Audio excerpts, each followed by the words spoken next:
बुधवार की सुबह इस हफ्ते का मिड पॉइंट और एक इम्पोर्टेंट ट्रेडिंग सेशन। इम्पोर्टेंट क्यों, पहले उसकी अहमियत इस्टेब्लिश कर देते हैं फिर आगे बढ़े। भाई एक तो आज सैंडविच सेशन, सैंडविच नहीं कहना चाहिए, आज एक जंबो सैंडविच सेशन है 2 मंथली एक्सपायरीज के बीच, तो उसकी अहमियत तो आप वैसे ही समझ गए। दूसरा, आज है वेस्ट बंगाल असेंबली इलेक्शंस का दूसरा और फाइनल फेज ऑफ पोलिंग। इसी के साथ वो इलेक्शंस की प्रक्रिया कंक्लूड हो जाएगी, वो जो साइलेंस पीरियड था वो भी खत्म होगा।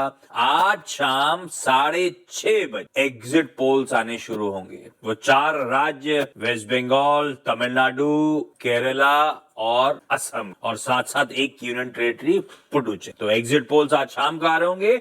एक्चुअल वोट की काउंटिंग और रिजल्ट आउटकम मंडे को मिल रहा होगा। उसके बाद आज रात 11:30 बजे वो यूएस फेड की एफओएमसी जो रेट सेटिंग कमेटी है उसकी 2 दिनों की बैठक खत्म होगी। 11:30 बजे ब्याज दरों का फैसला सामने आएगा और उसके बाद रात 12 बजे एफओएमसी की प्रेस कॉन्फ्रेंस शेड्यूल। एक रिजल्ट हेवी डे जो हेडलाइन में मेंशन था। निफ्टी का हालांकि 1 नंबर है बजाज फाइनेंस, पर वायदा की 9 और कंपनीज होंगी जो अपने रिजल्ट्स घोषित कर रही होंगी। तो एक्शन पैक्ड दिन सामने खड़ा हो। नतीजों के लिहाज से सिर्फ हमारे लिए इंपॉर्टेंट नहीं है, नतीजों के लिहाज से यूएस में भी इंपॉर्टेंट दिन। हम लोग हफ्ते की शुरुआत में कह रहे थे उनके मैग्निफिसेंट 7 में से 5 इस हफ्ते आने, उनमें से 4 रिजल्ट तो आज ही रात में आने वाले हैं यूएस, तो उनके लिए बड़ा इंपॉर्टेंट दिन। और हाँ, ये इमेज तो वो है ऐसी लिख रख दी थी। ट्रम्प साहब का अपडेट था कि ईरान पीस प्रपोजल में अपनी टीम के साथ चर्चा करने वाला है। चर्चा करी, कल रात में हुआ क्या, वो सब आगे बातचीत का हिस्सा होगा। लीजिए, इस सेशन की अहमियत इस्टेब्लिश हो गई। अब लेकर आइए कल का ट्रेडिंग सेशन। कल का वो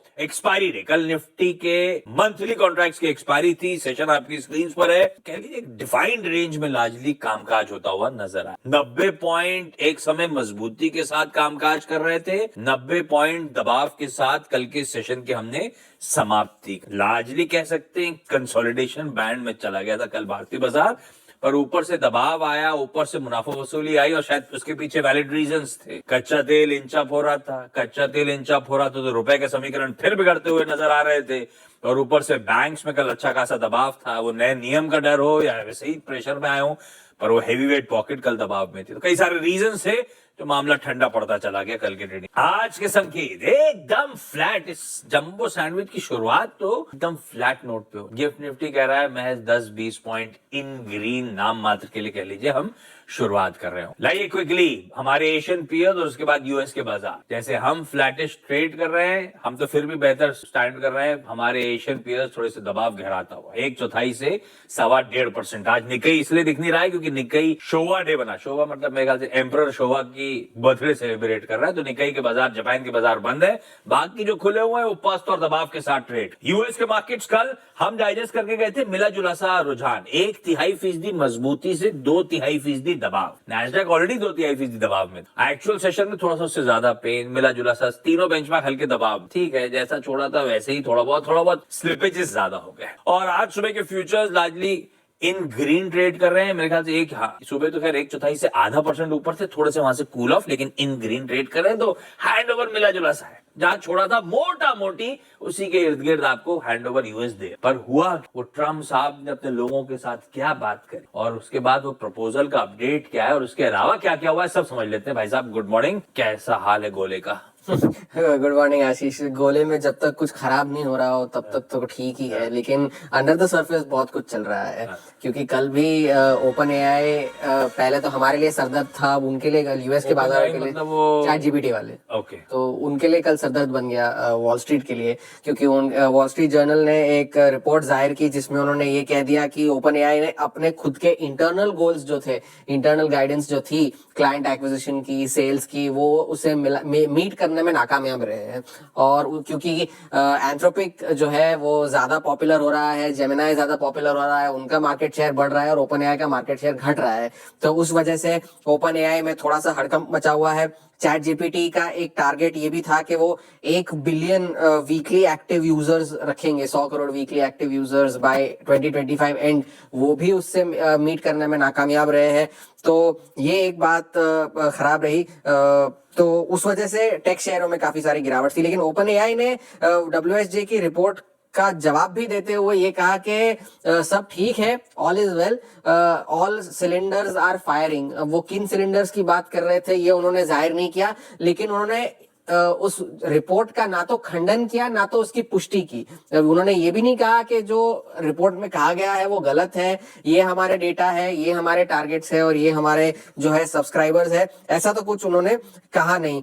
और उस वजह से सारे जो ओपन एआई से जुड़े हुए शेयर थे वो सभी के सभी कल गिरावट के साथ बंद हुए। फिर चाहे वो ओरेकल हो, कोरवीव हो, एनवीडिया हो, एएमडी हो, सभी के शेयर कल 4 से 6% की गिरावट थी। सॉफ्टबैंक के शेयर जो कि एशिया में ट्रेड कर रहे थे, कंपनी की सफाई आने से पहले ही 10% गिरकर बंद हुए थे, तो उन वजह से कल बाजार में दबाव था। डोनाल्ड ट्रंप ने कल ऑन एक्सपेक्टेड लाइंस बाजार खुलते ही ये ट्वीट कर दिया कि ईरान जो है हमसे मिन्नतें कर रहा है, जैसे आपने कहा कि स्ट्रेट ऑफ हॉर्मुज आप खोल दीजिए, हम जो है बिखरने की कगार पर है वगैरह वगैरह। लेकिन बाजार ने इससे ज्यादा तवज्जो दिया नहीं, क्योंकि अब बाजार भी शायद ये समझ गया है कि इसी टाइम पे ऐसे कोई अपडेट्स आते हैं जिनका कोई आधार नहीं होता, क्योंकि ईरान की तरफ से अभी भी कोई जो है आधिकारिक तौर पर रिस्पांस नहीं आया है। क्योंकि CNN की रिपोर्ट की अगर हम माने तो पाकिस्तान जो मध्यस्थता कर रहा है, उन्हें ये उम्मीद है कि कुछ दिनों बाद ईरान का जो दल है वो अपने प्रस्ताव जो है उनके सामने रखेगा, जिसे वो यूएस को पास ऑन कर देंगे।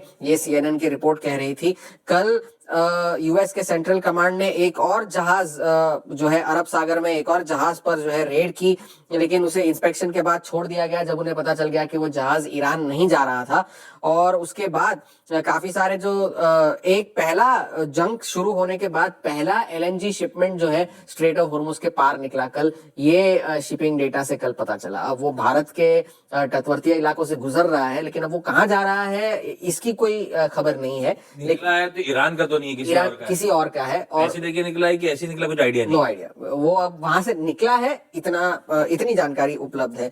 कल शाम को बड़ी खबर तो ये आई कि संयुक्त अरब अमीरात जो है ओपेक छोड़कर चला जाएगा शुक्रवार को। ये पहली बार ऐसा नहीं हुआ है कि उन्होंने ऐसी धमकी पहले काफी बार दे चुके हैं। 2021 में भी ऐसा हुआ था, 2023 में भी हुआ था, लेकिन कल उन्होंने आधिकारिक तौर पर यह ऐलान कर दिया कि 1 मई को वो ओपेक और ओपेक प्लस दोनों से बाहर हो जाएंगे। वो इसलिए क्योंकि ये सही वक्त है हमारे अपने इंटरेस्ट्स को प्रोटेक्ट करने का, क्योंकि यूएई की जो कैपेसिटी है उसके मुकाबले में वो काफी कम उत्पादन करते हैं ओपेक के जो प्रोडक्शन कोटाज है उनकी वजह से, और उसकी वजह से सऊदी अरब के साथ उनकी काफी तनातनी भी हो चुकी है पहले पब्लिक फोरम में भी, और उस वजह से जो है यूएई ने ये फैसला लिया है। फरवरी की डेटा की अगर हम माने तो लगभग 3.5 मिलियन बैरल्स प्रतिदिन का उत्पादन यूएई करता था तेल का, और जबकि उनका इरादा है अपनी कैपेसिटी को 5 मिलियन बैरल्स पर डे तक पहुंचाने का, जिसके लिए वो निवेश भी कर रहे थे ये जंग शुरू होने से पहले। और मार्च में जंग की वजह से उत्पादन में 40% की गिरावट देखने मिली थी।